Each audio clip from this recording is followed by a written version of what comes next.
a soroprevalência da infecção pelo vírus SARS-CoV-2 em adultos do município de São Paulo.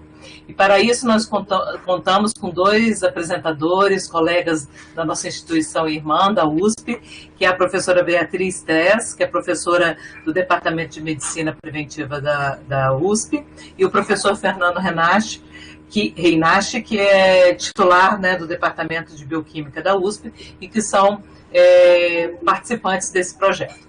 Para debater com nossos colegas de fora, nós temos o professor Dr. Arthur Quioro, que é professor adjunto do Departamento de Medicina Preventiva da Unifesp, a professora doutora Nancy Beley, que é professora afiliada e pesquisadora da disciplina de Infectologia da Unifesp, e de fora também o professor Tarcísio Marciano, que é professor titular do Instituto de Física da Universidade de Brasília.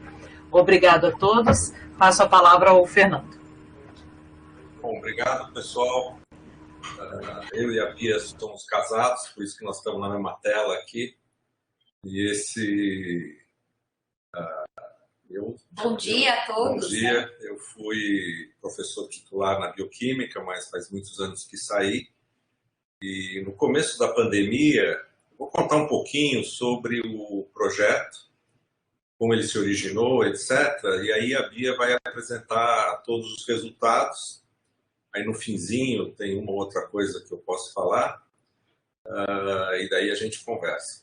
Como minha formação é de biologista molecular e não de epidemiologista ou nada, eu não estava envolvido nisso diretamente no começo, mas logo que começou a pandemia em São Paulo, mais ou menos em março do ano passado, a gente percebeu que ia ser muito importante no Brasil contar o número de pessoas infectadas. Porque a quantidade de teste era muito pequena, não testa todo mundo, então tinha que ter alguma medida do número de pessoas infectadas.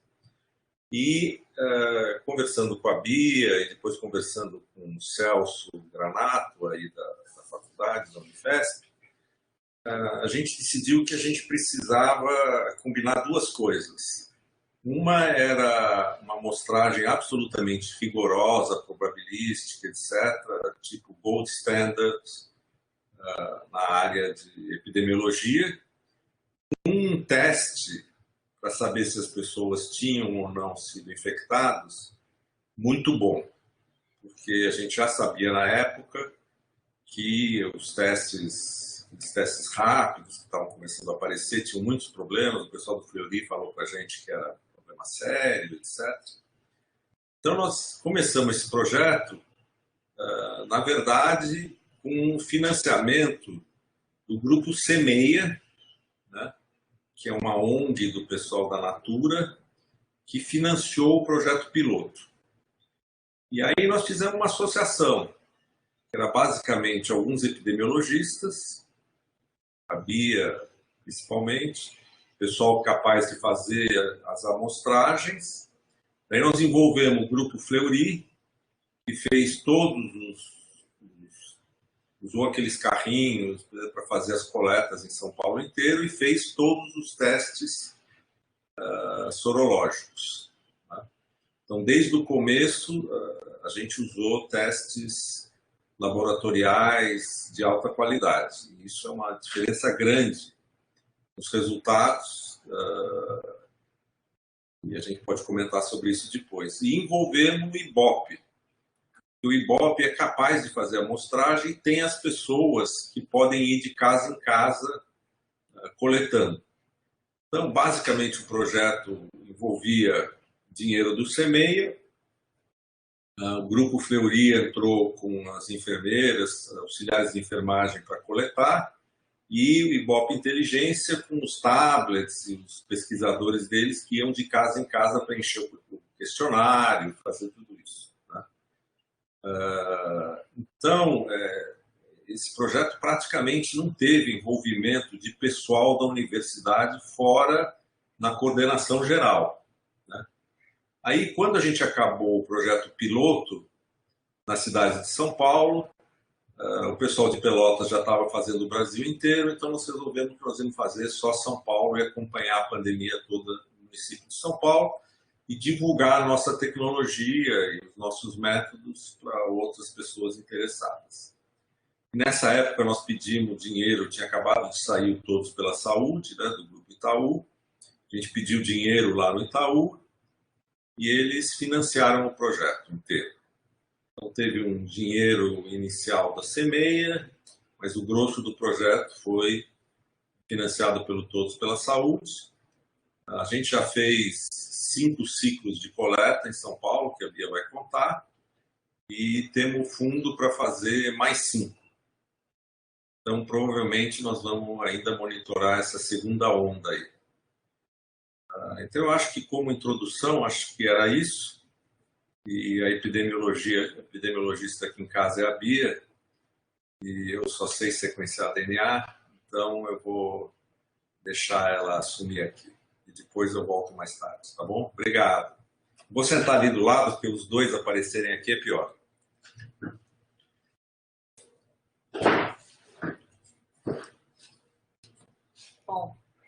Bom dia a todos, obrigada pelo convite. A gente tem essa oportunidade de dividir com vocês, né, esse projeto aí que praticamente fez um ano agora. Só complementando o histórico do Fernando, eu entrei no projeto assim no desespero que a gente estava sentindo de que não havia dados para subsidiar as políticas públicas. Eu participei do Centro de Contingenciamento da Secretaria do Estado, o Davi Wipp na época era o coordenador e ele me convidou, e eu percebi, né, o centro começou a se reunir em fevereiro, na verdade, e eu comecei a perceber que a gente ia precisar de grupos de pesquisa olhando para essa questão, né, tentando dimensionar a pandemia, principalmente se falava no estado de São Paulo, mas pelo menos no município de São Paulo, que foi onde a gente teve o primeiro caso, onde a gente realmente teve, né, o epicentro da pandemia no início. E aí, com isso, então, eu que há 15 anos trabalho na área de epidemiologia da obesidade grave, né, apesar de ter um passado em doenças infecciosas, mas desde quando eu entrei na USP como docente, a minha linha de pesquisa acabou sendo dirigida para a obesidade grave e os tratamentos cirúrgicos da obesidade. Então, de repente, a gente juntou um grupo, né? E aí a Cecília Goy, que eu acredito que muitos de vocês conheçam, que é a estatística do Instituto de Saúde, que trabalha no ISA, né? Tem um know-how incrível com inquéritos, e a Márcia do IBOP também, que é extremamente experiente. Então, eu falo que esse estudo ele foi assim, um juntar de pessoas que estavam muito preocupadas com a situação e que sentiam a necessidade de gerar dados de boa qualidade para subsidiar as políticas públicas, né? Então, essa foi a primeira intenção e a mesma coisa ocorreu com os nossos apoiadores, os nossos financiadores, né? Então, o Celso Granato, o Edgardo Fleury,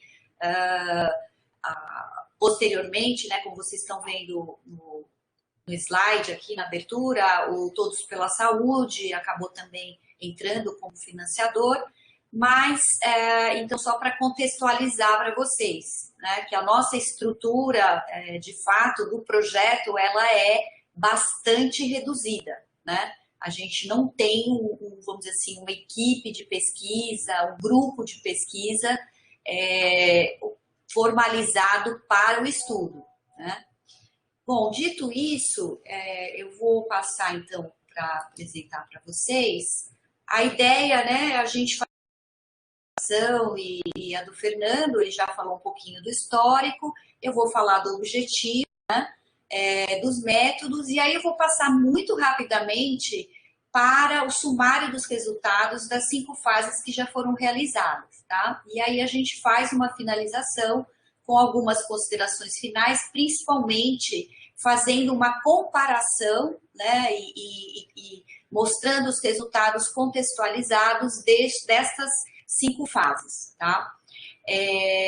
Só então chamando a atenção que o projeto piloto, como o Fernando falou, ele começou em maio, né? Nós desenhamos o projeto no começo de abril, né? E em maio já estava, esperamos claro, a aprovação, que houve uma aprovação inicial da CONEP, e depois, quando a CONEP delegou aos CEPs a possibilidade de fazer a aprovação de projetos que envolviam, né, estudos com o SARS-CoV-2, então a gente passa a ter o CEP do Fleury como o que está acompanhando o nosso projeto, inclusive analisando as emendas que a gente manda e tal, mas houve uma apreciação do projeto inicial pela CONEP e foi aprovado. Tá? Bom, então, o objetivo, né, principal, como eu mencionei, era monitorar, era a gente gerar dados sobre a prevalência, né, sobre o número de pessoas infectadas ao longo da pandemia, tá, na população adulta do município de São Paulo. Tá? Então, eu até tirei do projeto, né, essa ideia inicial nossa, lá em abril, maio, era que a gente fosse fazer 6 estudos transversais consecutivos, imaginando que aí a gente cobriria, né, o período pandêmico, imaginando que essa pandemia ia durar 1 ano e pouco, e na época a gente inclusive imaginava em fazer em períodos, vamos dizer, pré-estabelecidos. Então, na época a gente falou, vamos repetir, né, esses cortes, esses estudos transversais, com um intervalo de 30 a 45 dias. Né? Como vocês vão ver, na prática a gente teve que mudar muito desses pensamentos, dessas ideias iniciais. Tá? Bom, com relação aos métodos, nós dividimos, e aqui eu gostaria só de fazer uma ressalva, eu estou falando da fase 2 a 5, por quê? O projeto piloto, que a gente chama de fase 1 do projeto, né, ele teve uma metodologia diferente, e eu já vou mostrar para vocês como foi diferente. Eu decidi por mostrar para vocês o que aconteceu a partir da fase 2, porque aí a metodologia se manteve em todas as fases, tá? E é esses detalhes que eu vou apresentar agora. Então, a partir da fase 2, ou do inquérito 1, como a gente tem chamado, a gente então pega, a gente que eu falo é principalmente, né, basicamente a Cecília e a Márcia, claro que a gente colocava em discussão no grupo, mas por conta da experiência e por conta de todo o detalhamento que essa amostragem probabilística exige, realmente a Márcia e a Cecília foram as grandes autoras, até porque eu não tenho experiência, né, com inquéritos, então a gente discutia, colocava questões, tal, mas elas é que idealizaram este modelo. Tá? Então, elas dividiram o distrito em 2 estratos, usando como critério a renda média dos distritos, e elas dividiram o município em 2 estratos com aproximadamente 50% da população, e eu vou mostrar a figura já para vocês. A decisão foi que a amostragem probabilística seria feita em 2 estágios, né? Então, sorteios dos setores censitários e sorteio dos domicílios dentro dos setores, né? Nessas 4 fases, né? Fase 2, 3, 4 e 5, então nas 4 fases, a gente teve, dependendo da fase, um número de 115 a 160 setores sendo sorteados, e no segundo estágio foram sorteados de 8 a 12 domicílios em cada setor. Tá? E uma vez sorteado o domicílio, todos os moradores com 18 anos ou mais na data da entrevista, na data da visita, eram convidados a participar do inquérito. Tá? Essa já foi uma diferença do piloto que eu já vou mostrar para vocês. Tá? Bom, uma vez... isso aqui eu pus para ilustrar para vocês como é que ficou essa divisão em 2 estratos, né? Então, os distritos em amarelo eram os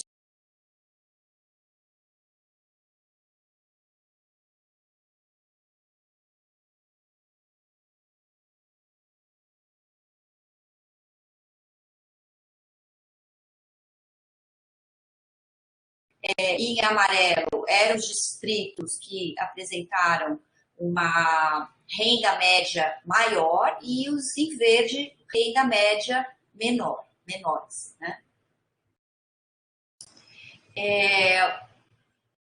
Bom, ainda falando dos métodos, a gente então teve como critério de inclusão ter 18 anos ou mais na data de entrevista, como eu já comentei, ter condições de compreender, condições cognitivas de compreender e consentir a participação no estudo, e, portanto, assinar o termo de consentimento livre e esclarecido, e ter condições de se submeter à coleta de sangue por venopunção.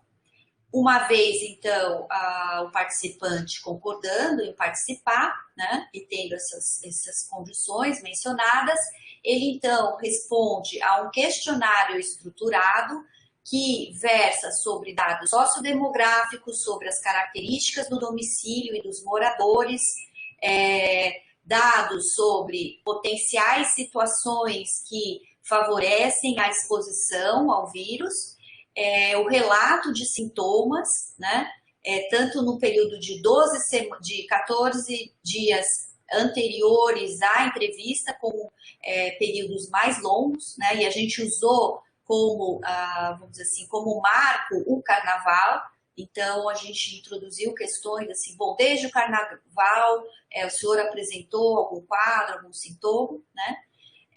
Também nesse questionário a gente tem histórico de infecção ou de hospitalização por Covid, de realização de exames, entre outras perguntas, né? E, desculpa aqui, o que aconteceu? Tá. E a partir então, após o questionário que foi aplicado pelo grupo de pesquisadores do IBOP, a equipe do Fleury, que é capacitada para coleta de material biológico no domicílio, então fazia a coleta de uma amostra de 5 ml de sangue venoso. Bom, terminando a parte de métodos, né, então nosso desfecho principal era a infecção pelo SARS-CoV-2, medido pela presença de anticorpos, detectada por pelo menos um dos 2 testes sorológicos, isso vai ficar mais claro a hora que eu apresentar os resultados. Lembrando novamente que o piloto apresentou uma metodologia diferente. Então, no piloto, nós usamos somente o Maglume, um dos testes, né? Coloquei aqui embaixo, né? Então, o piloto e a fase 2, somente o teste sorológico, Maglume, para pesquisa de IgG e IgM, e nas fases 3, 4 e 5, a combinação dos testes sorológicos Maglume e Elexis da Roche, tá?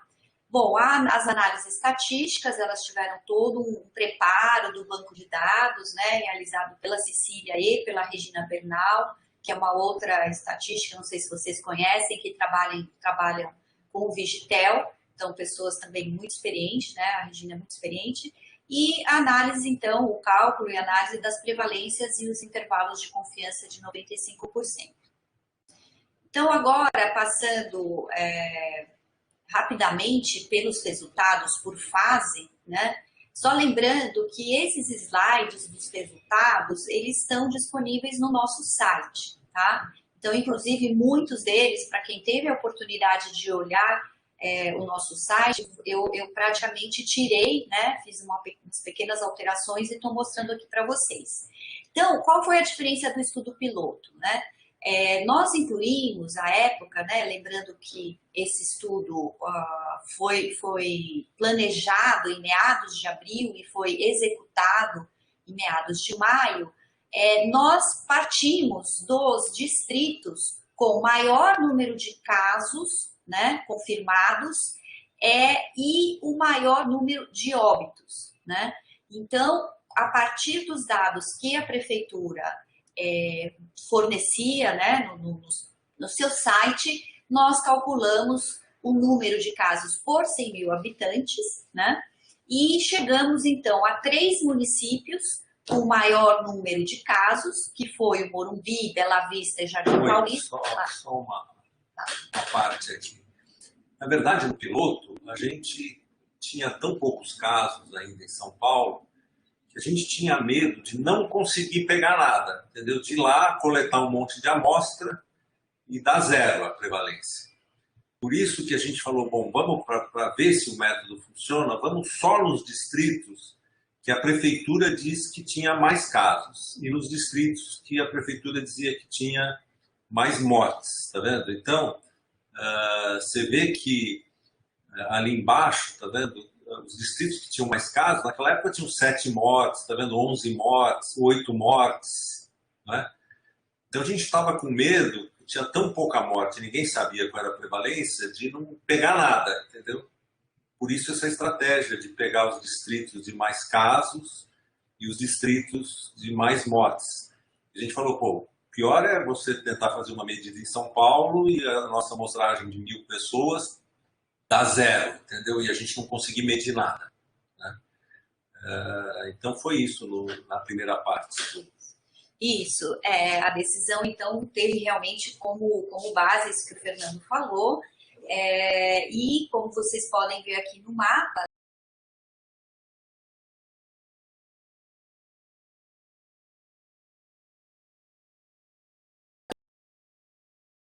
da prevalência, né, no município, a gente também precisava testar toda a metodologia e o trabalho de campo que a gente tinha idealizado, né? Então, vamos participar voluntariamente. Então, essa também foi uma grande mudança metodológica, né? E aí, por uma série de razões e discussões, a gente, então, começou a partir da fase 2, todos os moradores que fossem elegíveis para o estudo, né, em termos de idade, de condições de participar, foram convidados e foram registrados como a população de estudo. Tá? Bom, a gente vê aqui, então, na fase 2, que a gente já detecta, né, uma diferença importante da prevalência de acordo com os estratos, né, baseados na renda média dos distritos, e a gente vê então que nos distritos mais pobres, né, com uma renda média mais baixas, a gente tinha 2,5 vezes o valor da soroprevalência.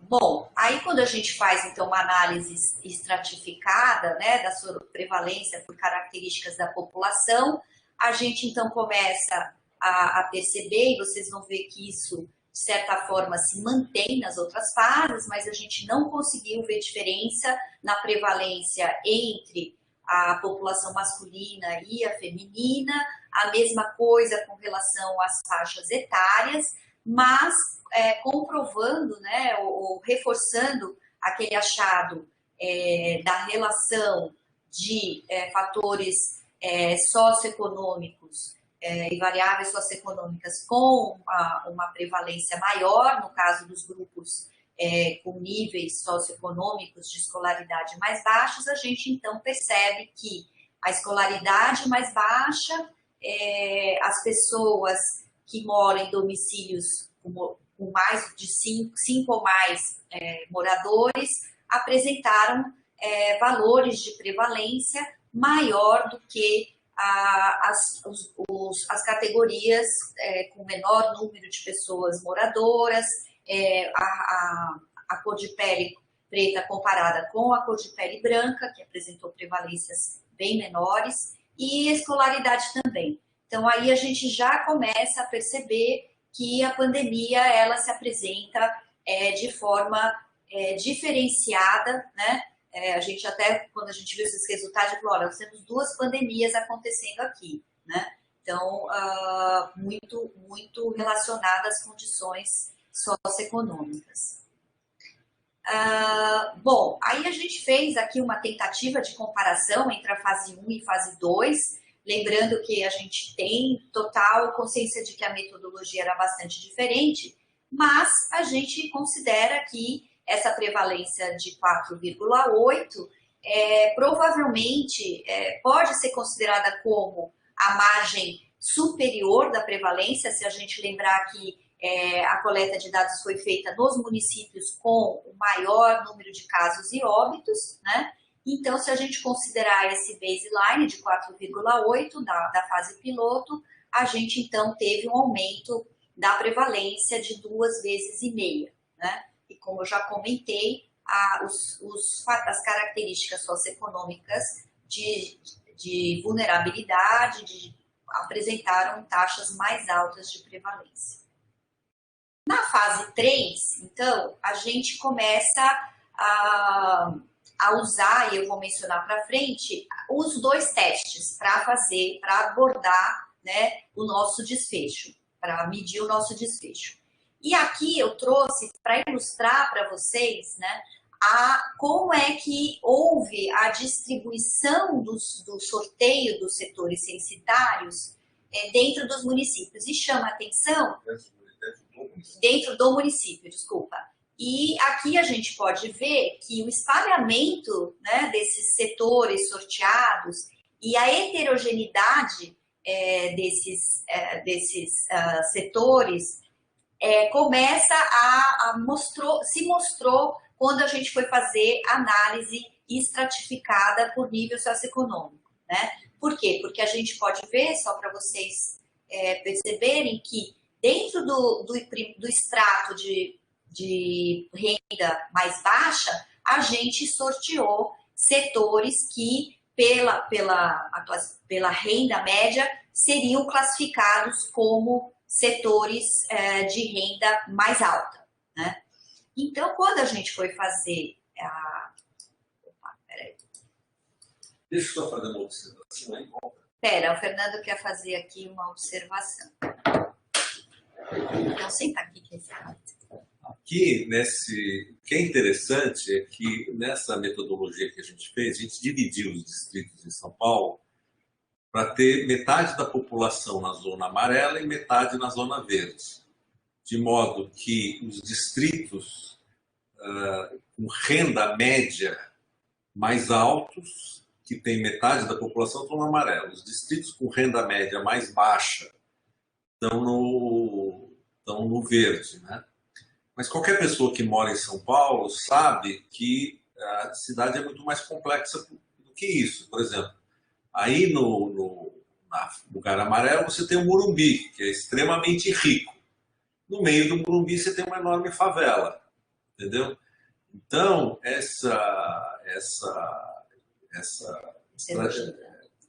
divisão em ricos e pobres, ela não é tão simples de fazer. Como a gente tinha uma amostragem pequena, a gente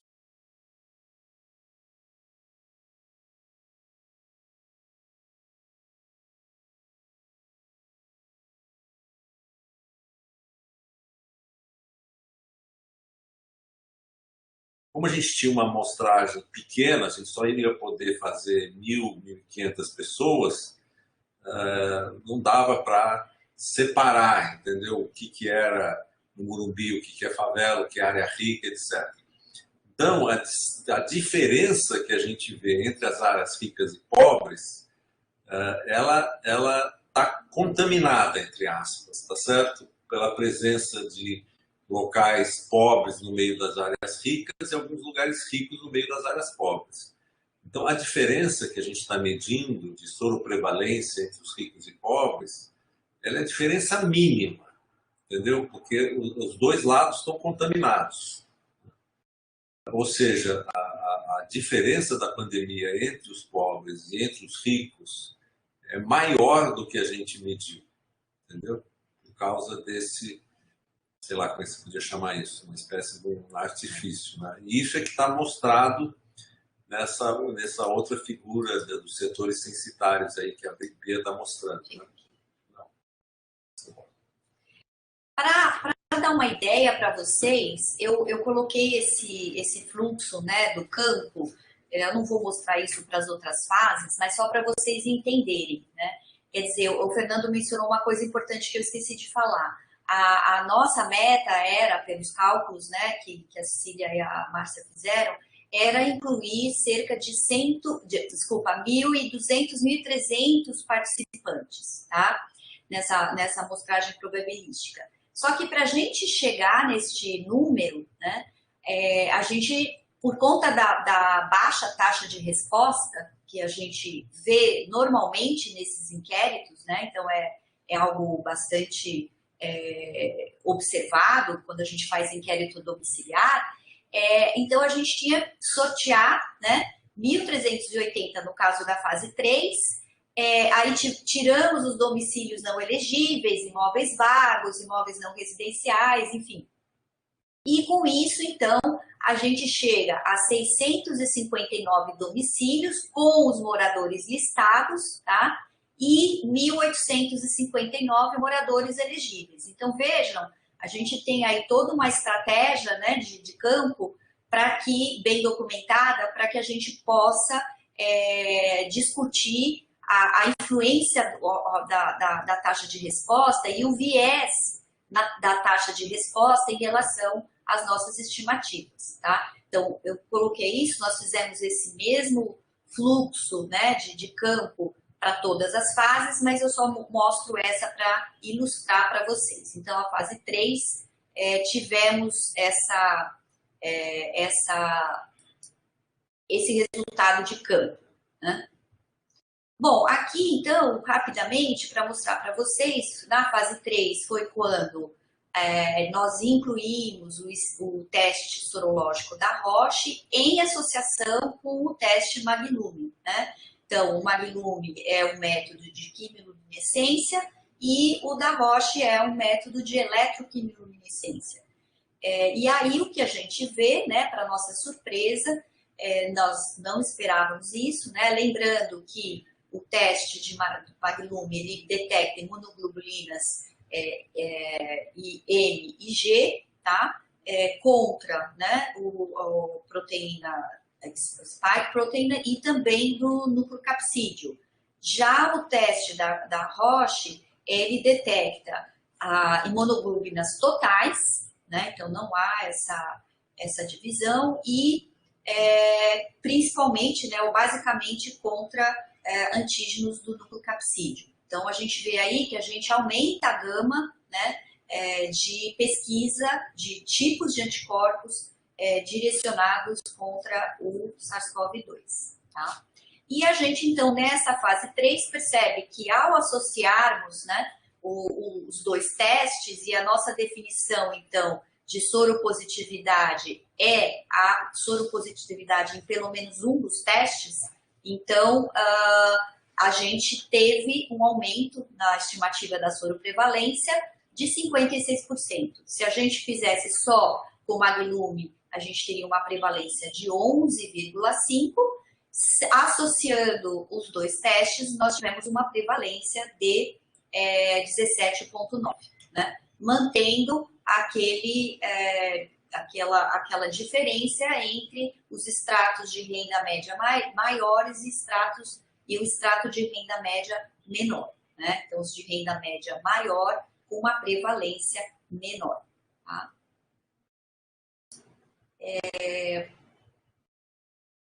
Ai, nossa, tem um probleminha aqui. Bom, novamente, quando a gente faz, então, análise estratificada por algumas características, né, da população, novamente, a gente não observa a diferença na prevalência entre população feminina e masculina, entre as faixas etárias, mas mantemos a relação, né, de escolaridade baixa e raça-cor preta e parda com prevalências maiores do que em relação às categorias que nós comparamos, que foi a população branca, no caso da raça cor de pele, e ensino superior, no caso da variável escolaridade. Bom, a conclusão, então, né, as conclusões é que a gente, então, recomenda, no nosso estudo, a gente passa a usar os dois testes a partir da fase 3, tá, para poder acessar o nosso desfecho principal, né, ou seja, para fazer o diagnóstico, a detecção da infecção, né, na população. E, basicamente, tivemos, como eu mostrei, o desafio nas próximas fases de melhorar o espalhamento dos setores e tentar minimizar esse efeito que nós encontramos na fase 3, que era uma heterogeneidade de renda média dentro dos estratos de maior renda, dos dois estratos. E aí, com isso, adotamos algumas medidas para melhorar. Com relação à fase 4, né, novamente, observamos, né, que houve um aumento, e eu estou passando rápido, tá, gente? Porque depois a gente vai plotar todas essas prevalências num gráfico só. Então, vocês vão conseguir ver a evolução da soroprevalência entre as fases, tá? Então, aqui é só uma passagem rápida. Novamente, né, observamos um aumento na estimativa de soroprevalência global, mantendo a diferença de uma prevalência maior no extrato com distritos mais pobres e na análise estratificada, mantendo aquele padrão, né, que foi mostrado. Aqui só nessa fase não foi observado um aumento significativo da prevalência nos domicílios com mais de 5 moradores, 5 ou mais moradores, tá? O que tinha sido visto na outra fase.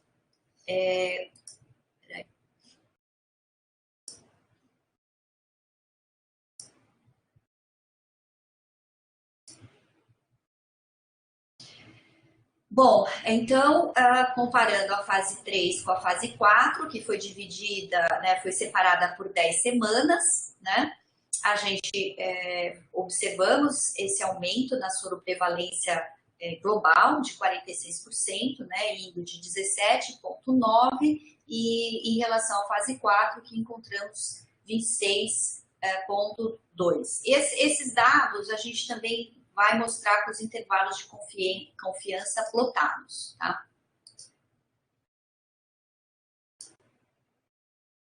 E por último, né, para terminar minha apresentação, a gente tem a fase 5, que foi a mais recente, que realizamos agora em 2021, em janeiro. Então, novamente, observamos essa diferença entre o extrato com os distritos mais ricos e o extrato com os distritos mais pobres, né?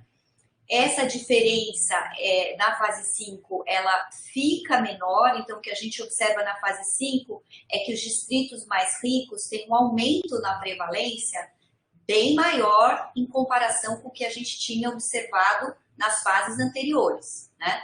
Porque a diferença entre o extrato mais pobre e mais rico nas fases anteriores era mais marcante. E nessa fase 5 a gente começa a observar, então, uma diferença que vai diminuindo por conta de um aumento na prevalência no extrato mais rico, com os distritos mais ricos, tá?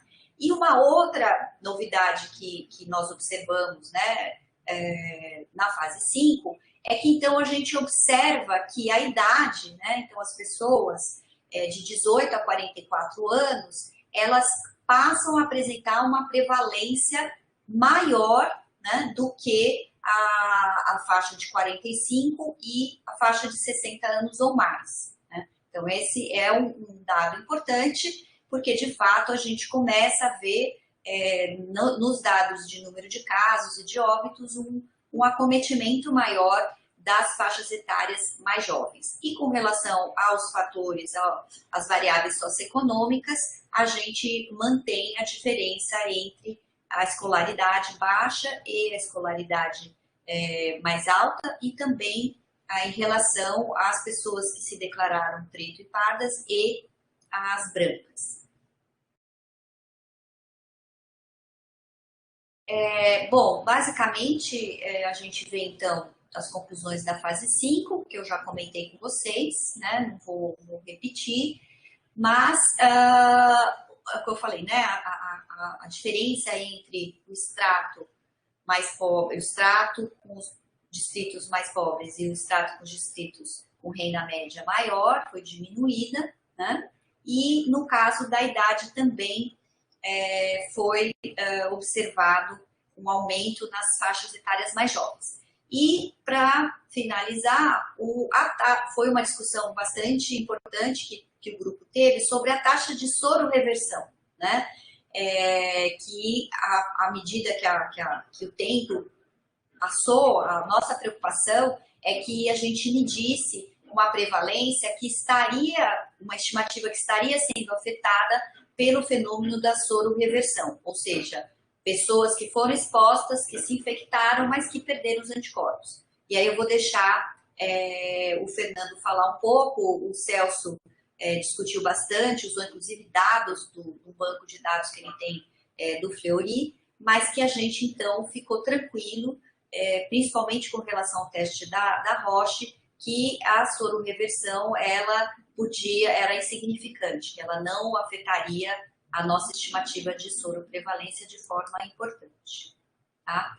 E agora eu vou passar para o Fernando, que ele vai fazer uma amarração aí e mostrar as 5 fases juntas.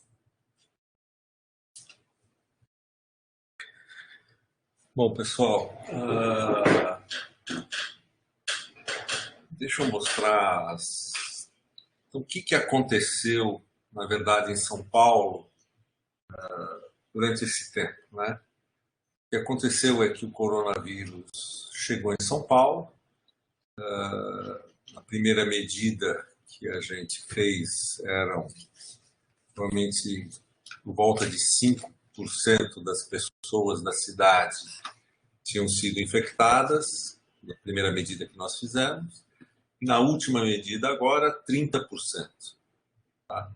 Então teve um aumento de 6 vezes, a gente tem 30% da população de São Paulo com anticorpos, né? Claramente, esses 30% tem uma representatividade maior nos mais pobres. Nas áreas mais pobres, a pandemia começou mais rápido, tá certo? E apesar dela ter começado mesmo com pessoas que vieram do exterior, ela pegou um pouco os ricos, mas rapidamente ela foi para a periferia de São Paulo, onde o vírus se espalhou muito rapidamente e o número de pessoas infectadas na periferia sempre foi maior que na parte mais rica da cidade. Né? Deixa eu ver aqui. Deixa eu mostrar primeiro isso aqui. Isso aqui Isso aqui mostra as quinzenas após o primeiro caso. Tá? Se olhar aqui embaixo, 0 quinzena após o primeiro caso, até 23 quinzenas após o primeiro caso. Aqui em bolinhas azuis é o número de óbitos confirmados por dia. Tá certo? Então a gente teve aquele primeiro pico de óbitos, né? Depois caiu, e nós pegamos aqui a volta. Nós pegamos aqui a volta, que agora deve estar de novo aqui em cima, né? E aqui o número, em laranja, o número total de casos confirmados pela prefeitura, tá certo? Então a prefeitura, você vê que subiu, deu uma diminuída aqui quando a pandemia amainou, quase fez um platô, depois voltou a crescer, tá certo? E aqui está onde nós coletamos cada uma das nossas fases, tá vendo? Fase 1, fase 2, fase 3, 4 e 5. Agora vamos ter outras fases para cá. O interessante disso, eu acho que a conclusão mais importante... Opa, passei. Eu acho que o mais interessante é isso aqui, que é sem nenhuma correção, sem corrigir para soro-reversão, para nada. Quer dizer, a gente acha que não tem soro-reversão com esses testes, pelo menos nesse... O que é? Tá. A gente acredita que não tem soro-reversão, pelo menos no período de até 90, 90 dias ou 180 dias é muito baixa. O nível de anticorpo pode até abaixar nas pessoas, mas não o suficiente para o teste começar a dizer que a pessoa é negativa. Na verdade, o que acontece nesses testes que a gente usa lá do Fleury é que o nível de anticorpo é tão mais alto do que o threshold do teste que durante os primeiros 90 dias a quantidade de anticorpo vai até aumentando. E quando ela começa a baixar, mesmo se ela baixar, a pessoa ainda é soro positiva, entendeu? Porque tem que abaixar muito para ela virar soro negativo, porque o teste é muito sensível, né? Então a gente não precisou usar nenhuma correção, e essas correções foi o que o pessoal do Nacional e o pessoal que estuda Manaus, etc., apanhou muito, entendeu? Usando aqueles testes rápidos. Lembra que as prevalências começaram a cair logo depois, deu uma confusão enorme, né? No nosso caso, não. Você vê que a prevalência subiu mais ou menos acompanhando o número de casos registrados pela prefeitura, tá? Então, o trend é muito parecido. A diferença aqui é que esse número absoluto em laranja, comparado com esse, é de 6 a 8 vezes maior, certo? Ou seja, quando você fala que 30%, a soroprevalência de 30%, ela equivale a 30% de 8 milhões de adultos que tem em São Paulo. São mais ou menos 2 milhões e 400 pessoas, tá certo?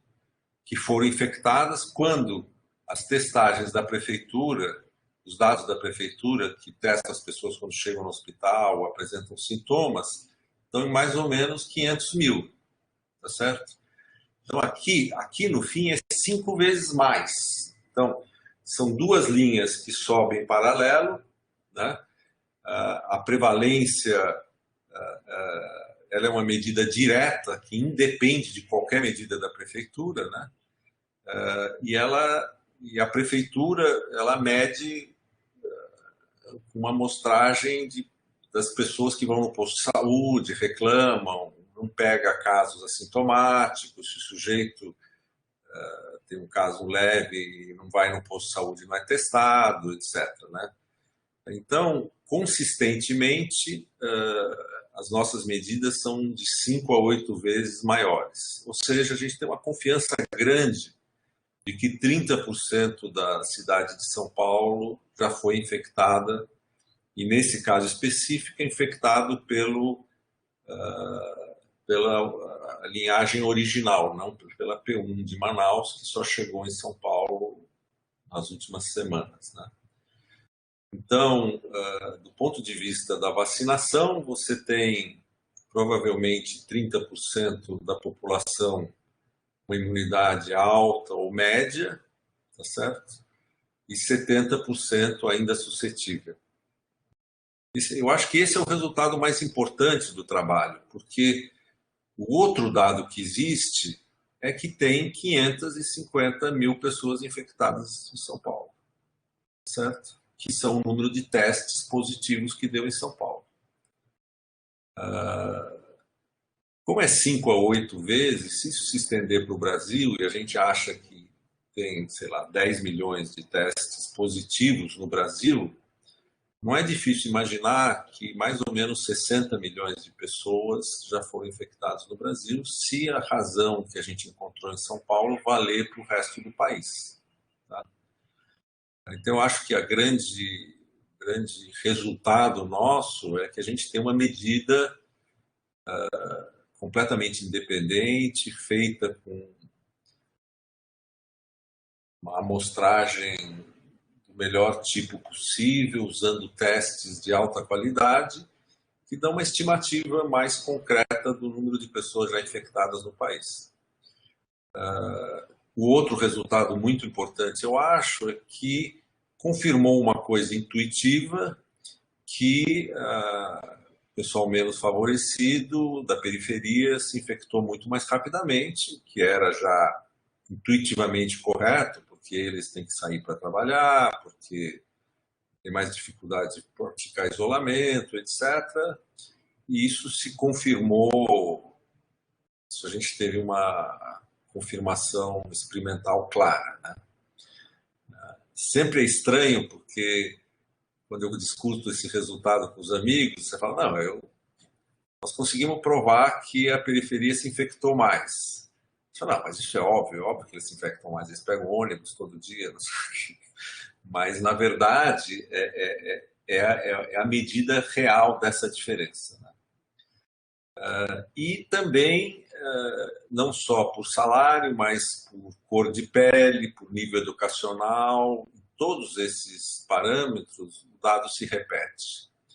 E o que é interessante também é que essa diferença ainda não desapareceu, certo? O vírus não espalhou suficientemente nas cidades para que seja homogêneo, né? Na medida que você vai chegando próximo de 100% das pessoas infectadas, é meio óbvio que essas diferenças vão desaparecendo, né?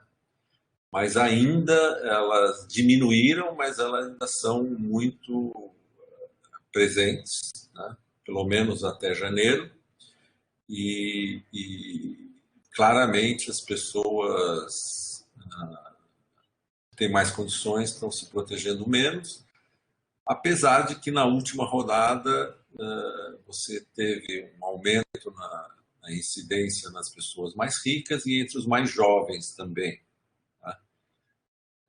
Então essas são as principais conclusões. Agora tem uma riqueza enorme de dados nos questionários, entendeu? Porque para cada pessoa a gente tem um monte de dados. A gente sabe quantas pessoas vivem na casa, quantas pessoas estão infectadas em cada casa, quantas pessoas dormem em cada cômodo, quem foi infectado na casa, quem que não foi. Então agora tem uma parte da análise que a Bia está fazendo com o pessoal da London School, que é para tentar medir contaminação intradomicílio, né, e ver como é que isso ocorreu. Quer dizer, será que a velha história, intuitivamente a gente sempre fala, não, o cara se infectou na rua, trouxe para dentro de casa e infectou todo mundo. A gente tem os dados para fazer essa análise e provar se isso é verdade ou não. E essas análises estão sendo feitas agora. A gente também tem todos os dados de sintomas, né? Porque para cada pessoa dessa, a gente perguntou, o que você teve? O cara nem sabia se ele tinha sido contaminado ou não, mas ele respondeu, não, eu tive febre, não tive nada, não tive sintoma nenhum. Então, por exemplo, a gente sabe a porcentagem de assintomáticos, 40%. 40% das pessoas declaram que não tiveram nada. Claro, eles podem não lembrar, etc. Mas você mede, 40% dos positivos declaram que não tiveram nada. E a gente sabe quantas pessoas tiveram febre, ou lembram que tiveram febre. Quantas pessoas lembram que tiveram dor de cabeça, mal-estar, falta de ar, quantas foram hospitalizadas. Tudo isso a gente dá para deduzir a partir dos questionários. É um dado muito rico, provavelmente não vai trazer grandes descobertas novas sobre o coronavírus, porque isso já é bem conhecido, mas vai dar para saber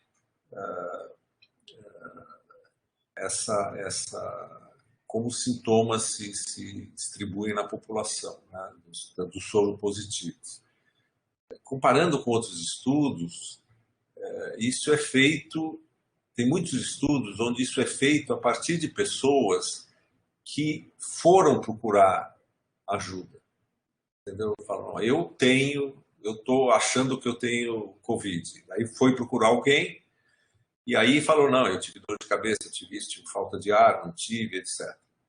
Mas tem muito poucos estudos no mundo onde você pega soropositivos, você pega pessoas ao acaso, vê se elas são soropositivas ou não e pergunta para elas os sintomas que elas têm. Tá certo? Então, nos casos mais leves, isso vai dar uma ideia também de como essas apresentações leves, como as formas mais leves se apresentam, né? Isso também está sendo analisado. E a outra coisa que eu acho que é um mérito também, que a Bia estava me contando agora que ela está começando a escrever os papers, é que não tem nenhuma cidade no mundo, nenhuma grande cidade no mundo que tem um acompanhamento mês a mês ou ao longo de toda a pandemia da soroprevalência, né? Os estudos foram começados em algumas cidades na Europa, daí largaram no meio, não tinha funding para continuar a fazer, aí faz de novo mais para adiante, usa método diferente. Então vai ser, quando a gente terminar esse estudo, provavelmente vai ser um dos poucos estudos, um foco mesmo grande de SARS-CoV-2, numa megalópole, onde você vai ter dados durante todo o ciclo. Outra coisa que foi talvez importante também para a gente, é que como o financiamento era todo privado, a gente trabalhou com Fleury, Ibope, a gente tinha todo o dinheiro desde o começo, né? E ainda temos mais da metade do dinheiro para continuar esses estudos, se a gente quiser, por mais um ano nessa segunda onda. Isso permitiu que a gente fosse espalhando as fases na medida que a gente via que a pandemia ia ocorrendo, entendeu? O pessoal do Rio Grande do Sul, eles falaram, não, nós vamos fazer cada 15 dias, e saíram fazendo cada 15 dias. E o que aconteceu na prática é que a pandemia não foi tão rápida, por exemplo, no Brasil ou mesmo na cidade de São Paulo, entendeu? Então, você tem vários estudos feitos, um na sequência do outro, e daí acaba o dinheiro, daí você tem que fazer, daí, entendeu? Então, e a gente não, a gente foi vendo, você vê que no começo, entre a fase 1, 2, entre essa fase e essa, tá vendo aqui, entre essa e essa, a gente viu que a pandemia estava diminuindo. Então a gente falou, não, vamos economizar dinheiro, não vamos botar um ponto aqui no meio, entendeu? Cada ponto desse custa mais de R$1 milhão. Então não vamos botar um ponto aqui no meio, vamos esperar um pouco e fazer o outro ponto. E aqui de novo, entendeu? Agora com o recrudescimento, talvez a gente tenha que fazer pontos mais perto de novo, né? Então isso foi uma experiência interessante. Talvez a parte mais frustrante de todo o experimento foi que a gente achava que a gente ia ter uma colaboração muito próxima com a prefeitura e que eles iam usar esses dados, né? Isso não ocorreu, a gente não sabe se os dados estão públicos no nosso website, eles podem ter olhado, usados, tal, mas não teve nenhuma interação do nosso grupo com a vigilância epidemiológica da prefeitura, troca de ideias, etc. Eles optaram por repetir, fazer o experimento eles mesmos com os testes rápidos, que é o que está nos relatórios diários da prefeitura e que onde a prevalência não sobe desde essa época aqui, entendeu? Chegaram a 11% na prefeitura, nos dados da prefeitura, e está em 11% até hoje lá. Não subiu para 30%. Por quê? Porque provavelmente esses testes de menor qualidade, eles são pouco sensíveis, então eles pegam a pessoa quando ela está no pico de produção de anticorpo. Aí cai um pouquinho a quantidade de anticorpo, apesar de ser positivo, ele já começa a dar negativo, entendeu? E aí você chama isso de sororeversão. O fenômeno de sororeversão, ele precisa ser bem explicado, né? Quer dizer, ou ele pode ser uma coisa formal, você fala, para esse teste, quando ele passa de positivo para negativo, é sororeversão. Mas se você tem um teste pouco sensível, ele só dá positivo num pico enorme de anticorpo, e é negativo antes e é negativo depois. E a pessoa ainda tem uma quantidade alta de anticorpos, né? Ou você tem que ter uma medida absoluta de anticorpos, ou você tem que separar o que é sororeversão do que é uma diminuição natural na resposta imune da quantidade de anticorpos, né? Então, a quantidade de anticorpos, imagine uma curva onde a quantidade de anticorpos suba e desça rapidamente, né? Um teste muito sensível, logo que ela começa a subir, você já acha que já sabe, o cara é soro positivo. Daí vai subindo, vai subindo, vai subindo, o cara continua soro positivo. Aí pode até cair e levar, sei lá, 5 anos para voltar. Nesse tempo todo, com o teste positivo, ele é soro positivo e não reverte.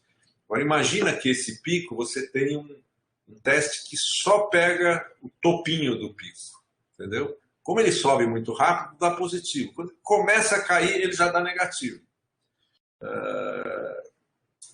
E a gente acha que provavelmente é esse o problema que aconteceu nos projetos grandes que foram feitos com aqueles kits que foram importados às pressas no começo da pandemia, distribuído nas universidades, nas prefeituras, e que causaram muita confusão, entendeu? No sentido das pessoas começarem a achar que tinha uma grande quantidade de soro-reversão, etc., e causou uma confusão enorme durante o ano passado.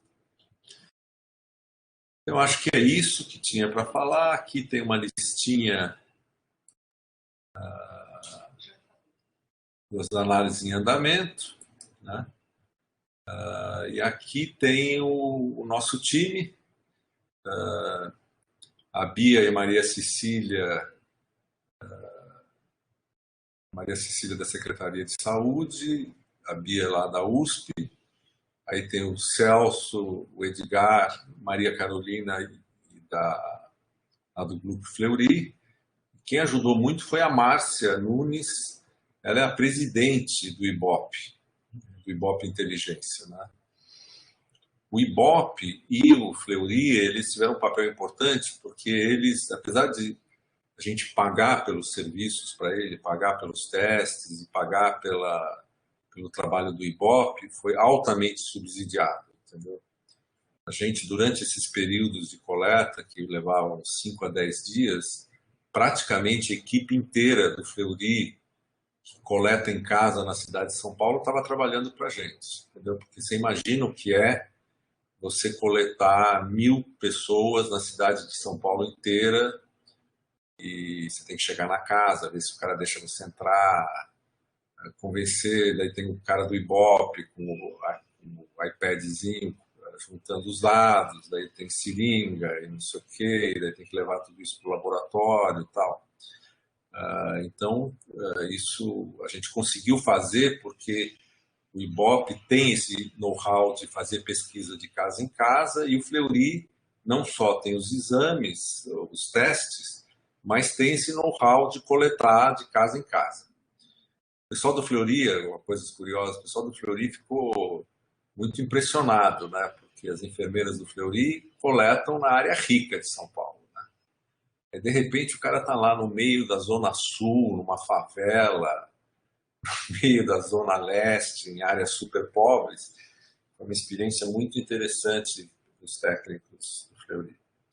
E aqui embaixo tem o nome de várias pessoas que acreditaram no projeto desde o começo, né? O Pedro Passos, ele é um dos fundadores da Natura. Quando eu dei ideia para ele, ele falou, pode fazer, eu financio, depois a gente vê como é que faz. E só depois é que veio Todos pela Saúde, etc. E aí teve várias pessoas que ajudaram a gente em várias etapas. Teve o Hélio Neves, que estava trabalhando na vigilância epidemiológica da prefeitura, e depois saiu. Um monte de gente que ajudou.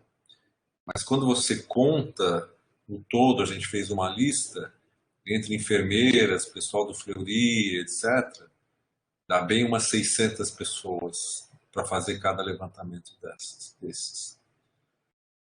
Então, queria agradecer a todo mundo aqui. Eu acho que era isso que a gente queria contar para vocês. A gente pode conversar um pouco agora. Obrigada, Fernanda. Obrigada, Bia. Vou passar para os moderadores, mas rapidinho. só algumas poucas considerações da plateia. Umas especificamente do projeto, eles perguntam se seria possível prever se a curva vai cair, né? E se vocês divulgaram os resultados para o Ministério da Saúde. Então, isso é para vocês do projeto. E um outro comentário, que talvez o professor Arthur Quioro, Nancy, Tarcísio, essa mesma pessoa comenta, devido à impossibilidade de isolamento social na classe mais baixa, né, pobre, preta, desempregada e de menor escolaridade, em São Paulo, sendo a maior vítima da pandemia, se a universidade não deveria se posicionar e ter o papel de alertar as autoridades para que não houvesse o lockdown e, por consequência, ampliar a miséria. Então, essa é uma pergunta mais para todos, né? E passa aí para o professor Arthur Quioro. Deixa eu só responder rapidamente a questão se vai subir ou não. Provavelmente vai subir, porque o nível de infecção está subindo muito em São Paulo. Tem uma grande dúvida. Até agora, a gente falava, essas 30 pessoas não vão se reinfectar. Isso não é mais verdade, provavelmente, com a P1. Tá certo?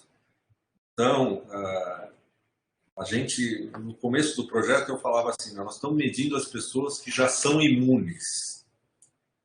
Então, as pessoas que têm anticorpos provavelmente já são imunes. E isso, provavelmente, agora não vai ser mais verdade. A gente vai ter que reinvestigar isso, mas é muito difícil de investigar isso, mas é uma possibilidade. Existe, inclusive, a possibilidade de voltar nessas pessoas, porque a gente tem o endereço, cada pessoa dessa depois logou no site do Fleury e baixou seu próprio resultado, certo? Então, teoricamente, você pode voltar nessas pessoas daqui a um tempo e ver se elas foram reinfectadas. Tem muita coisa ainda para fazer, mas esse ano de 2021 vai ser completamente diferente.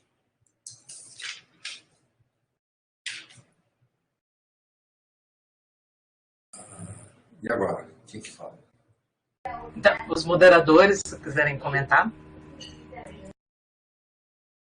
Entendi que o Quioro ia fazer uma pergunta ou comentar. Eu aguardo. Pode ser. Você quer começar primeiro, Nancy?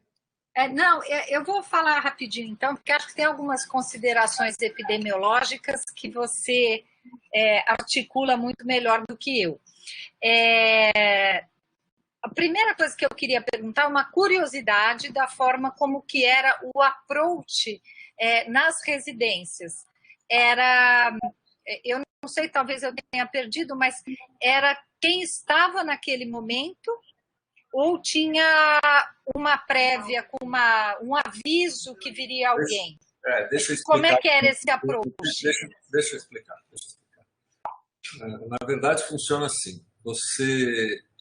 Você vai sortear as residências. Então, você sorteia os distritos censitários, aí você vai lá e remapeia o distrito. Porque você tem o risco de sortear uma casa e ela já ter sido demolida, entendeu? Então, vai o pessoal da Ibope e remapeia toda a área que vai ser pesquisada. Faz um mapa.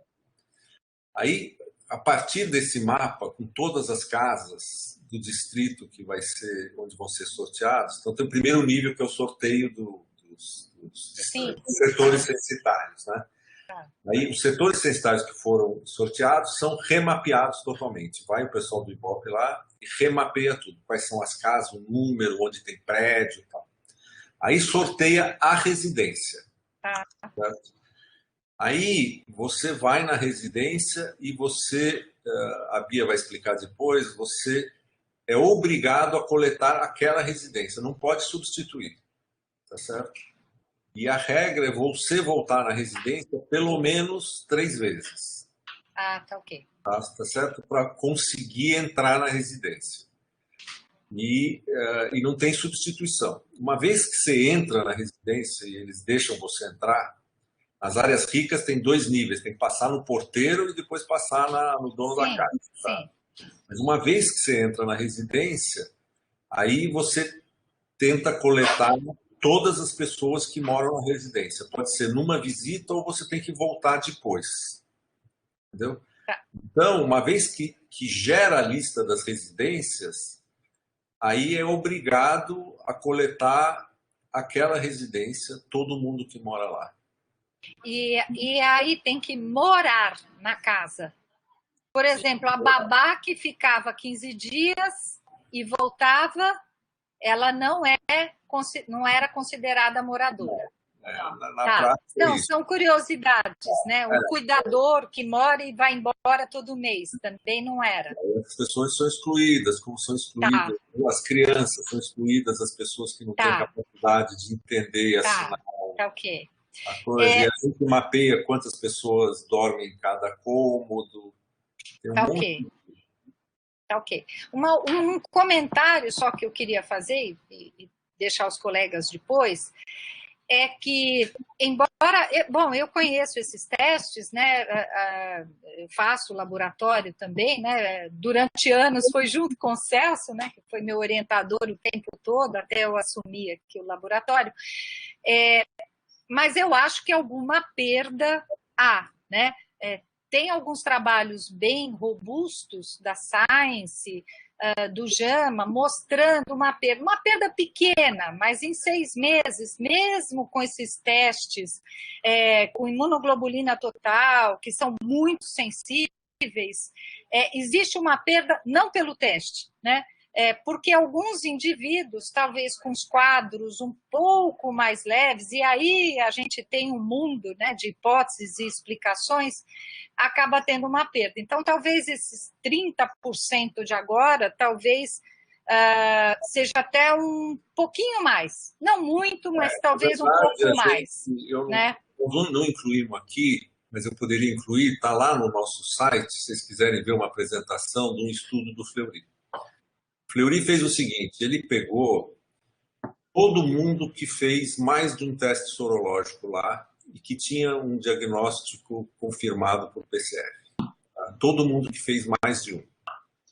E eles têm quase 10 mil pessoas que fizeram mais de um teste. E essas pessoas fizeram o teste ou depois de 3, 4 dias do primeiro fizeram o segundo, ou até 100 dias, 150 dias. Tem caras lá que fizeram 20 testes. Tá? Aí, desses 10 mil testes, dessas 10 mil pessoas que deram positivas 2 vezes, uma vez antes e outra depois, das 10 mil pessoas, acho que 39, o segundo resultado foi negativo. E o primeiro é positivo. E aí a gente fracionou isso, a apresentação está lá.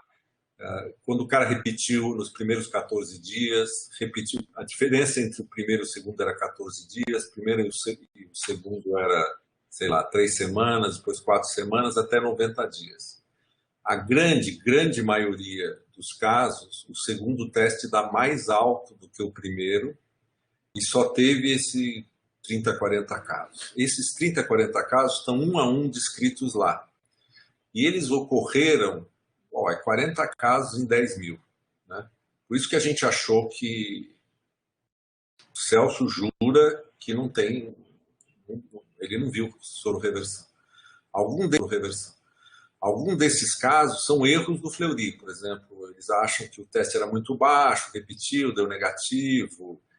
Em geral, o teste feito um dia, depois repete no dia seguinte, dá negativo e tal. Desses 40 casos, uma fração bem menor do que 40 são pessoas que dão negativo depois de 2 semanas. Quase não tem. Se olhar lá no nosso site, tem a apresentação do Celso, a gente fez essa apresentação para a imprensa, mandamos para as autoridades e tal. Isso com o teste da Roche, que pega a proteína N. A proteína N, esse teste é muito interessante, porque ele pega a proteína N e a proteína N, interessante é que esse teste não pega as pessoas vacinadas, né? Porque o pessoal que recebeu AstraZeneca só recebeu Spike, portanto não gera anticorpos contra N, e segundo o Celso, o pessoal que faz Coronavac também tem poucos anticorpos contra N, mas as pessoas infectadas têm taxas muito altas de anticorpo contra ele. O Maglume, como a Bia explicou, ele pega N spike, tá certo? Mas as análises do Fleury, eles tiraram os antígenos das placas e descobriram que mesmo no Maglume, o antígeno que está lá, a grande quantidade é N, não é spike. Então, na verdade, nós estamos... O que isso aí mede? Mede o número de pessoas que têm anticorpos contra N. E esses anticorpos, pelo menos, pode ser que eles não sejam os neutralizantes, não são os neutralizantes, etc., eles praticamente não têm sororeversão. Eu tive brigas seríssimas com o Celso sobre isso, porque eu falava, não é possível, tem que ter. Ele falava, não, nós estamos fazendo, você vai ver, estamos fazendo, não tem. Eu falava, tem, Celso, nós precisamos fazer as correções. Não, não tem, não sei o quê. No fim, eu perdi. Ele mostrou os dados, e os dados não têm sororeversão mesmo. É difícil a gente avaliar, porque esses estudos muito grandes do JAMA e da Science são de vários laboratórios americanos, né? Então pode ter uma diferença, claro, nos testes laboratoriais que são utilizados, mas eles chegam a falar de 18% de perda com N, né? E o estudo da Science, que é o estudo de 2021, o N é o que cai primeiro, né? E depois cai o S. Mas, enfim, são testes diferentes, eu acho que a gente tem que esperar. Mas, mesmo assim, né, esses números são bem diferentes dos números da prefeitura. Eu li o estudo da prefeitura, né? E eles fazem eles fazem sorologia na plaquinha, no ONDFO, que a gente sabe que a sensibilidade é muito baixa, né? Então, realmente, por isso que tem essa discordância importante. Só uma pergunta a mais. Eu vi que... Antes de você fazer a pergunta, deixa eu só... A gente falou, olha, pode ter uma sororeversãozinha aí, entendeu? Mas as correções são tão complexas... sim. E você vira com um dado, por exemplo, como o estudo de Manaus, onde o raw data era 60 e você chega em 76, você começa com dados 50 e chega em 70 e tantos, pelo menos na minha área, que não é epidemiologia, quando você começa a fazer correção que dobra número, que reduz o número pela metade, você começa a ficar muito desconfiado. Então, a gente sempre preferiu falar, olha, deixa o raw data aí, pode ser que tenha que fazer uma correção no futuro, mas o Celso acha que não. Mas o estudo dele também é só para 120 dias, entendeu? Então, isso aí você só vai saber mesmo... Mais para frente mesmo. Mais para frente. Só uma curiosidade, eu vi que você comentou que a Bia ainda vai analisar e vocês vão analisar uma série de coisas, né?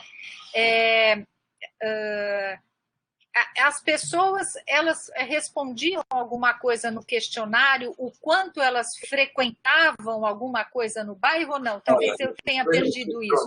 Não tem essas coisas específicas, não tem. O questionário que a gente usa está no nosso site, vocês podem olhar. Tá. Ele está lá, você pode ver tudo que tem. Essas análises a Bia está fazendo com o pessoal da London School lá. Ok. Eles são mais... Não tem... Tem coisa de transporte coletivo, não tem? Tem uso de transporte, tem algumas perguntas sim, Nancy. Porque assim, uma coisa que me chama a atenção, mas não no estudo de vocês, no estudo da prefeitura, claro que fiquei olhando algumas coisas só. Por exemplo, uma sorologia elevada em regiões da Zona Leste, que são regiões onde você tem a maior concentração na cidade de templos religiosos e tal. Então, isso me chamou um pouco a atenção por causa de alguns artigos que eu vi de disseminação em atividades desse tipo, culturais, etc. Coreia teve um super spreading event. Mas... a gente não tem. O problema, na verdade, é que quando você usa esses métodos estatísticos muito rígidos, o poder de estratificação com 1000 casos não é tão grande assim. Você teria que ter dezenas de milhares de amostras para saber... Por exemplo, a gente não consegue, dentro do Morumbi, separar a favela da parte rica, entendeu? Você sorteia. Você entendeu o problema? Você vai, vamos sortear no Morumbi 6 distritos sanitários. Por sorte, esses 6 distritos, vamos supor, cai tudo ou por azar, cai tudo na parte rica, ou cai tudo dentro de uma favela. Então, Morumbi, só isso já dá um problema. Então, e a gente tinha uma limitação, que é o seguinte, a gente decidiu que a gente só podia fazer 1000 amostras. Tá certo? Por quê? Porque você tem um problema de processamento no Fleury, o problema das equipes do Fleury e do Ibope visitando as casas, e você tem que coletar isso num prazo de 10 dias. Entendeu? Se você ficar levando 2 meses para fazer a coleta e o vírus se espalhando, você tem um outro problema. Perde, tem um viés imenso, verdade. Ok, obrigada, parabéns. Obrigado.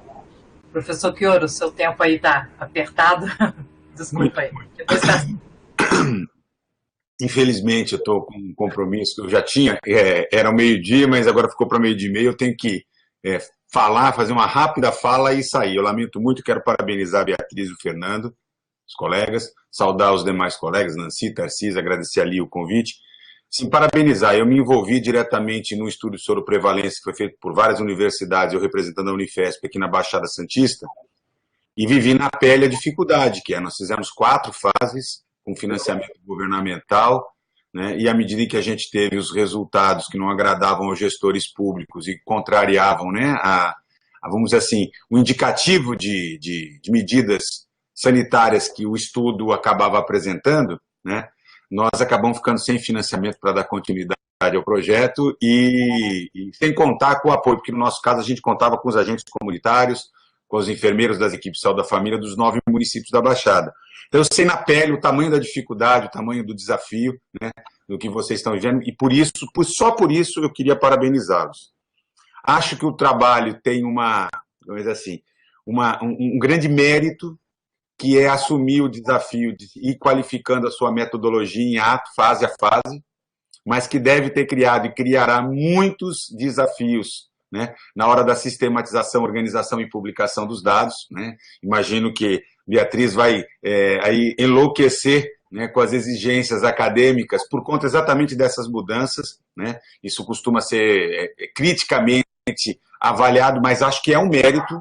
Ele não traria os resultados que vocês hoje nos apresentam se ele não tivesse encarado este desafio e, portanto, acho que vocês se preocuparam muito mais com, vamos dizer assim, o compromisso e as respostas às perguntas que tinham do que propriamente com, vamos dizer assim, a necessidade de seguir um certo rigor e levar até o fim o estudo por conta de publicação. Então, eu queria parabenizá-los, né, por essa situação. Esse tipo de... Uma observaçãozinha aí nisso, que é interessante. Como a gente coletou soro e a gente tem uma soroteca no Fleury, a gente consegue usar os testes que vão sendo introduzidos para trás. Agora nós vamos introduzir um teste novo, a gente pode repetir esse teste em amostras lá de trás, entendeu? Retrospectivamente resgatar, né? Isso é uma grande vantagem. Então, na verdade, o nosso problema é o seguinte, nós temos a fase piloto, não vai dar para incluir nada, nós estamos publicando separado. As outras, você pode homogeneizar, depende do rigor que você quiser. Mas deixa eu só para concluir, porque de fato eu vou ter que sair, né? Acho que assim, um inquérito sorológico como esse, ele é muito potente, né? Claro, em primeiro lugar, para dar uma estimativa de prevalência. E vocês trazem objetivamente uma informação que é muito importante. Ou seja, nós estamos trabalhando com dados de notificação que são de 6 a 8 vezes menor do que a gente efetivamente está enfrentando. Então, ele cumpre esse papel. Claro que ele também permite corrigir essa absurda taxa de letalidade, que está na faixa de 2,4%, e os inquéritos sorológicos, eles têm esse papel. Eles nos trazem uma noção um pouquinho mais real do que deve estar ocorrendo do ponto de vista da letalidade. Vocês não destacaram isso, mas eu quero lembrar, né, que esse também é um produto importante dos inquéritos sorológicos. Eu não sou epidemiologista, né, mas como um especialista na área de política, planejamento e gestão, acho que a outra grande potência que o estudo tem é conseguir trazer luz sobre um diagnóstico de situação que é muito potente para orientar a ação governamental, né? Para orientar a tomada de decisão, né? Ao colocar, ao evidenciar as características super importantes, o achado, né, do impacto da desigualdade social, da desigualdade racial, né, das questões que envolvem escolaridade, isso implica numa confirmação científica de que a Covid não é democrática e ela precisa ser enfrentada olhando do ponto de vista das ações sanitárias, das ações do ponto de vista econômico, social, de proteção, né? Olhando para essa desigualdade e produzindo estratégias que protejam as populações mais vulneráveis. Então, o estudo ele é muito potente nesse sentido, né? Eu acho que ele se soma a alguns outros que têm sido desenvolvidos no Brasil e fora do Brasil, que trazem essa dimensão que vai além da história natural da doença, né? Que evidencia a importância de enfrentar essa tragédia. Eu quero aproveitar e responder uma das questões que a professora Lia captou, né, em torno do fórum aí de debate, do chat, né, que pergunta sobre a questão de, portanto, então o estudo justificaria a não realização de lockdown. Acho que é ao contrário.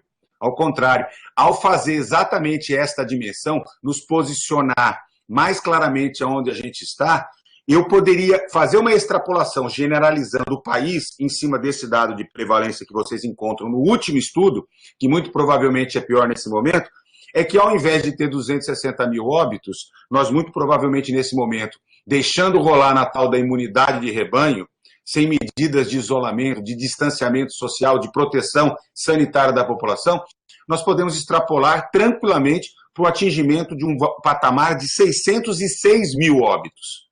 Os dados de vocês indicam que se a gente não tomar um conjunto de medidas, é essa a realidade que a gente vai ter. Deixa correr a natureza, que a dimensão da tragédia será dessa magnitude ou pior do que essa. Portanto, acho que assim, olhar para um estudo desse e não se apoiar do ponto de vista da tomada de decisões é uma atitude que não condiz com a contribuição que vamos dizer assim, a base científica que ela permite nos traz. Eu só quero concluir, eu queria dialogar com vocês, mas eu vou ter que sair, deixando algumas dúvidas que o estudo me coloca, mas que você, Fernando, nessa tua última intervenção até já começou a abordar, né? A coorte inglesa, que tem acompanhado os marcadores sorológicos, vem percebendo, sim, uma queda. Esse era um diálogo que eu queria fazer, assim, indicando a existência de uma sororeversão. Uma questão que me preocupa muito é qual o comportamento, né, frente a essa profusão de novas variantes que nós começamos a experimentar. Vai colocar uma interrogação muito grande para as próximas 5 fases que, do ponto de vista metodológico, vão ter que ser enfrentados.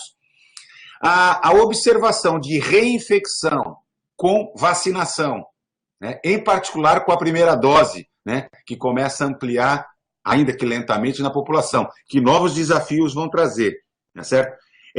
E uma resposta que me parece bastante importante do ponto de vista da saúde pública ocorrerá, e quando ocorrerá essa perda de capacidade de proteção conferida ou pela infecção, pela doença, ou pela vacinação.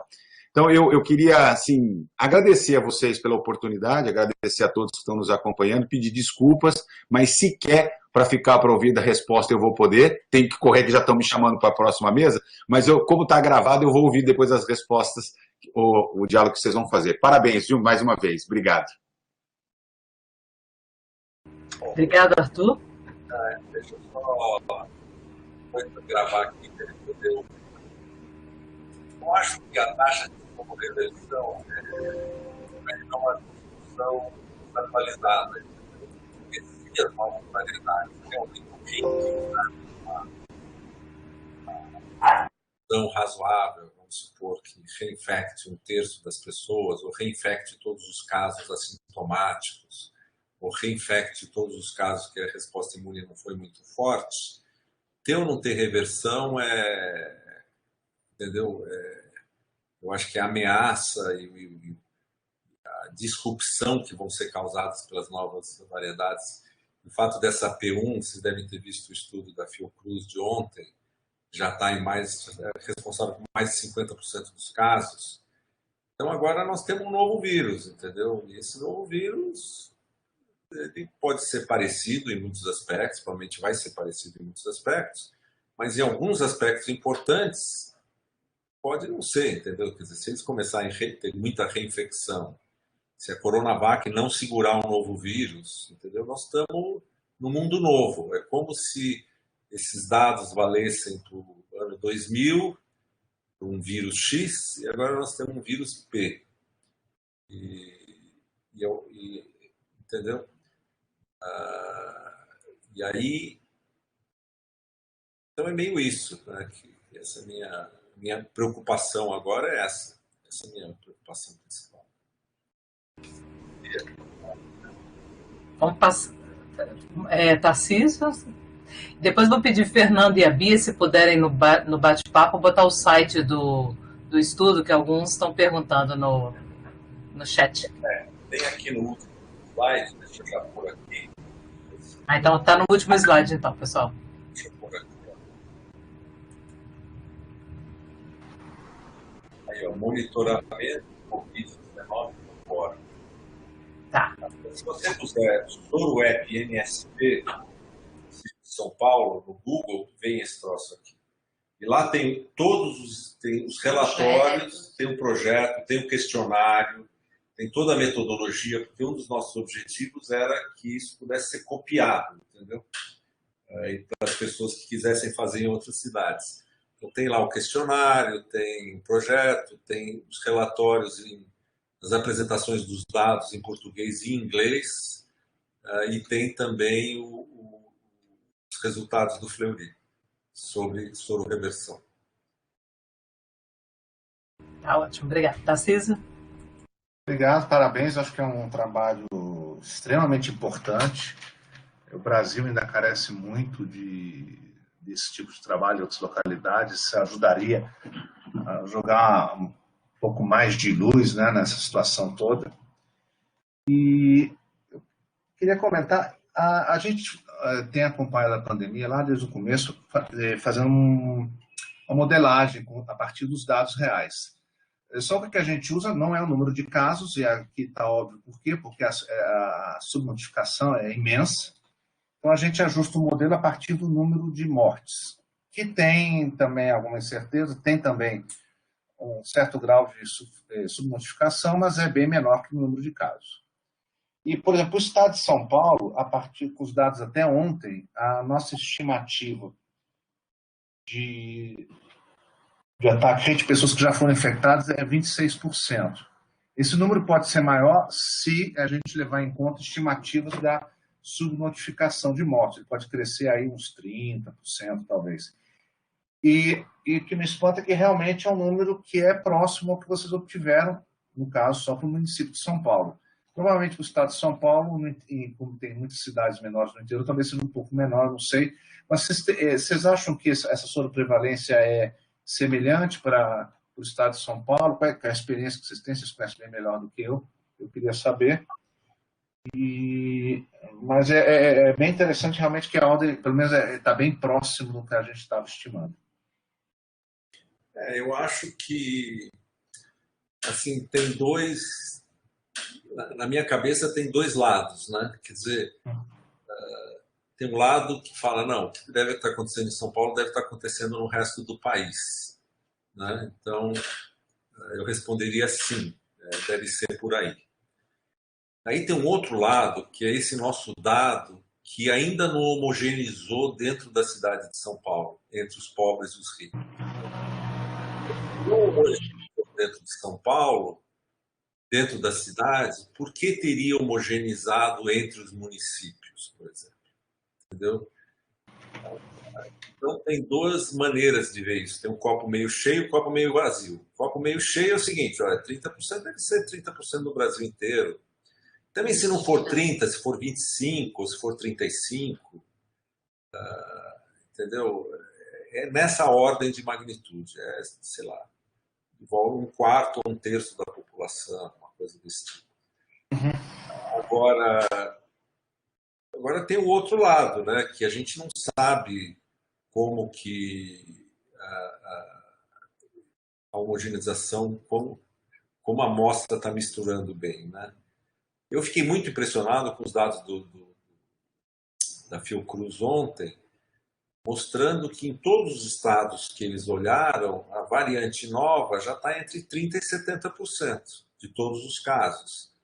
Ou seja, esse troço espalha muito rápido. Essa nova, então, espalha muito rápido. Ela está competindo, ela está fazendo um deslocamento de uma outra variante, né? Então, mostra que deveria ser mais homogêneo. Então, eu fico nessa dúvida, entendeu? Para ser honesto com você. Não sei o que você acha, Bia. Então, Tarcísio, eu concordo. Eu acho que é bastante heterogêneo ainda, né? Então, eu não transporia, sabe, essa taxa para todo o estado de São Paulo. Eu acho que a gente ainda tem bolsões, né, ou regiões que vão estar mais acometidas. Pensar que a gente tem 650 tantos municípios, nesse momento, pelo menos, eu não faria essa Eu acho que a tua extrapolação a partir de morte é muito melhor. Como é que ela dá? Contando... Para São Paulo, o estado todo, com o número oficial de mortes, está dando para o estado de São Paulo 26%. O estado inteiro. E quando você olha por município, tem muita variação? Ou por área? Eu fiz por estado. Há uma coisa que eu acho que eu vou fazer agora é fazer para o município de São Paulo, especificamente, e ver o que dá, e comparar com os dados de vocês. Porque aí o número de mortes é uma maneira boa de transpor os nossos dados para um outro lugar, entendeu?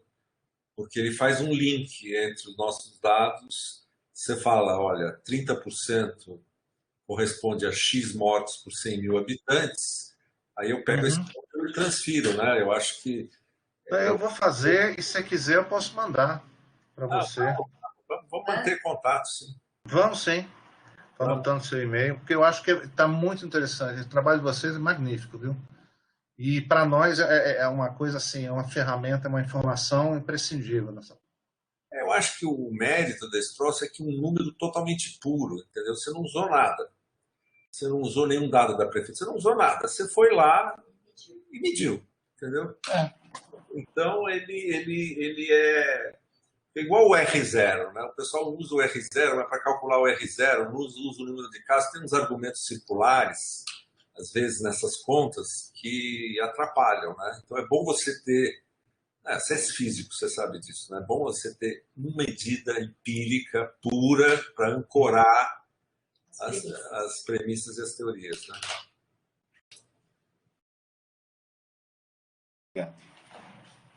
Eu não estou acompanhando o chat, tem gente perguntando coisa, teria que alguém... Nós estamos na hora de acabar, mas eu estou sentindo que nós não estamos dando muita... Eu tô acompanhando, Fernando. Agora é só elogios, agradecendo. Não tem perguntas que queiram responder, nada? Não, foram só aquelas iniciais mesmo. Olha, eu acho que vocês vão achar tudo no site. A gente está super aberto para ver como que nós vamos mudar esse questionário. Fleury está vendo que novos testes nós vamos incluir. Fleury está agora padronizando os testes para Spike, para monitorar a vacinação. E a gente pode ter um uso grande da soroteca para trás, entendeu? Então, coisas novas que foram aparecendo.